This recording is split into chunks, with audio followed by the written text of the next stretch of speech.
சிவஸ்துதி என்ற பகுதியில் திருமூலர் திருமந்திரத்திலேருந்து ஒரு பாடல்.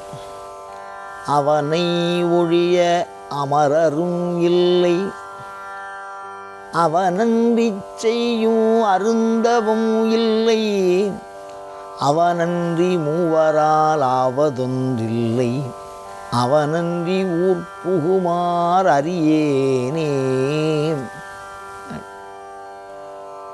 இப்போ இந்த வார்த்தையில் திருமூலர் அவன் அவன் அவன் அவன் அப்படின்னு யாரை சொல்கிறார்?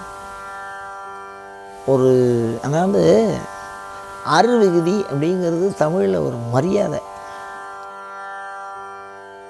கல்விகுதி மரியாதை.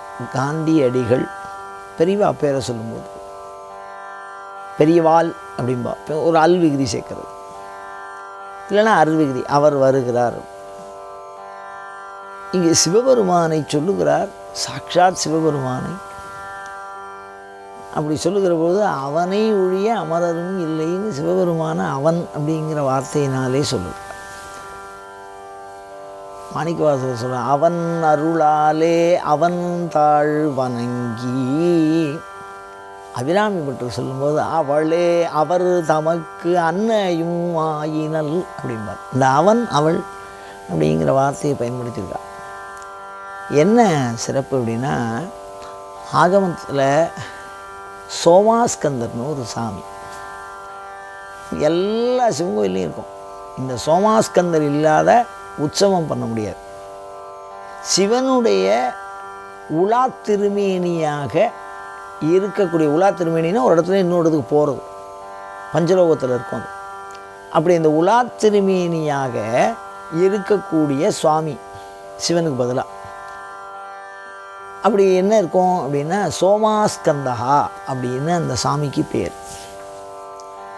அந்த சாமி என்ன சொல்லியிருக்கு அப்படின்னா, சக அப்படிங்கிற வார்த்தை இருக்கோ இல்லையோ அதுவும், அதுக்கப்புறம் உமா அப்படின்னு ஒரு வார்த்தை, அதுக்கப்புறம் ஸ்கந்தகா அப்படின்னு ஒரு வார்த்தை, சக உமா ஸ்கந்தகா, 3 வார்த்தையும் சேர்ந்து ஒரே சொல் சோமாஸ்கந்தகா அப்படின்னு பேர்.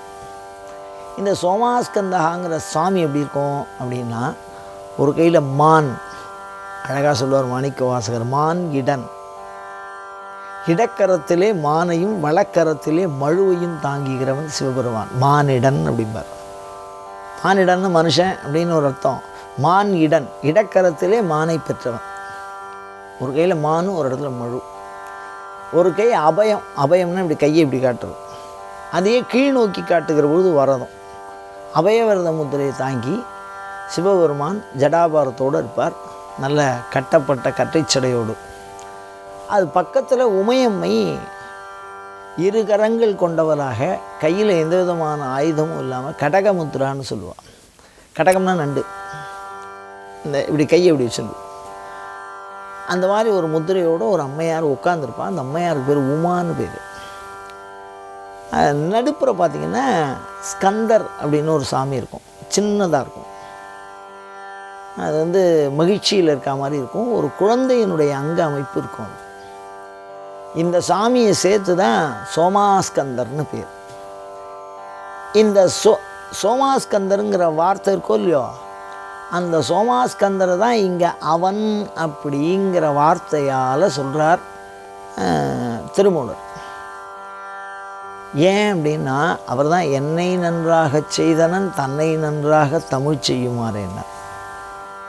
அப்போ ஆகமங்கள் அவனை வந்து சக அப்படிங்கிற வார்த்தையினால் சொல்கிறது. சக அப்படின்னா அவன் அவன் அவன் அவன் அப்படின்னு. இதில் என்ன ஒரு சிறப்பு அப்படின்னா, யாரையாவது கோவிந்தன், குப்புசாமி, வந்து அது வேறு என்ன, நாகநாதன், அப்படி எது வேணாலும் வச்சுங்கோ, ஒரு பேர் வச்சுங்கோ. அந்த பேரை சூட்டுற போது அந்த பேரை உண்டி தான் குறிக்கும்.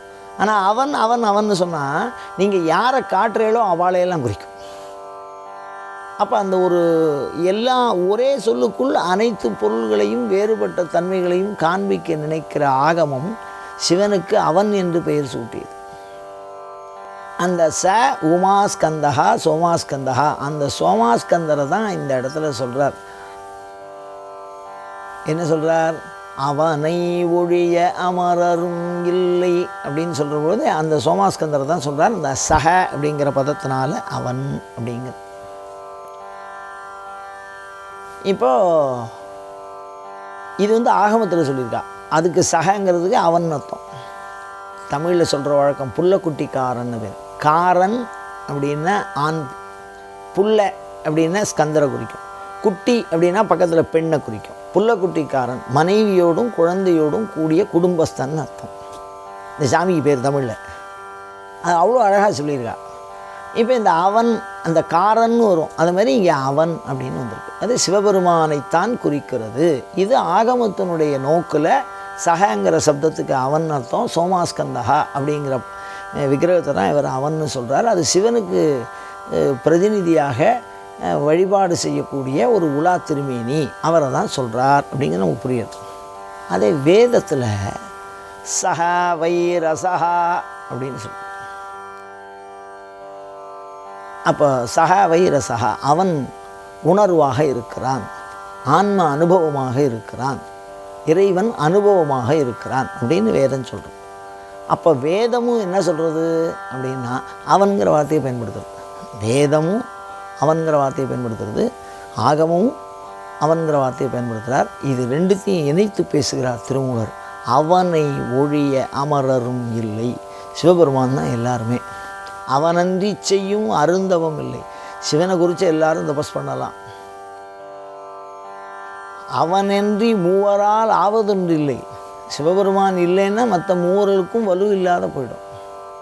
அவனன்றி ஊர் புகுமார் அறியேனே. அவன்தான் எல்லா ஆன்மாக்களுக்கும் அதற்குரிய வழியை நிர்ணயித்து நன்னெறி காட்டுகிறவனாக சிவபெருமான் இருக்கிறான். அப்படிப்பட்ட அந்த அற்புத வார்த்தையை அவன் என்கின்ற வார்த்தையை மிக அழகாக பயன்படுத்தி இருக்கிறார் திருமூலர். அதை அறிந்து இன்புற்று அதே உணர்வில் அந்த பாடலை சொல்லி பயன்பெறுவோமாக.